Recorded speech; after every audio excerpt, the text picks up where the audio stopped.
ఏం చేస్తున్నారేంటి? ఏముంది, నువ్వు గుడ్లు ఉడకగానే తొక్క తీసి కూర చేస్తున్నావు. అలా కాదు, గుడ్లు కొంచెంసేపు నూనెలో వేపాలి. ఈ లేయర్ కింద ఉంది కదా, ఇది ఈ లేయర్ వస్తుంది. ఈ లేయర్ వస్తే కూర కూడా చాలా బాగుంటుంది. పిల్లలు కూడా చాలా చాలా ఇష్టంగా తింటారు. అది నీకు తెలీదు.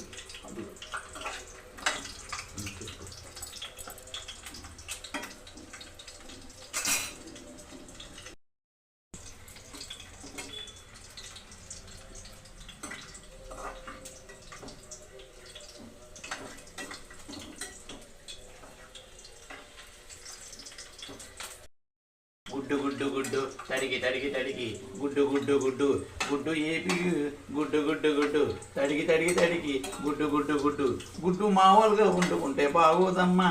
ఇలా నూనెలో ఏపుకుంటే ఈ లేరు వస్తుంది కదా, ఈ లేరు బట్టి తింటే ఎంత టేస్టీగా ఉంటుందో కూర మీకు తెలుసు. ఆ తడికి తడికి తడికి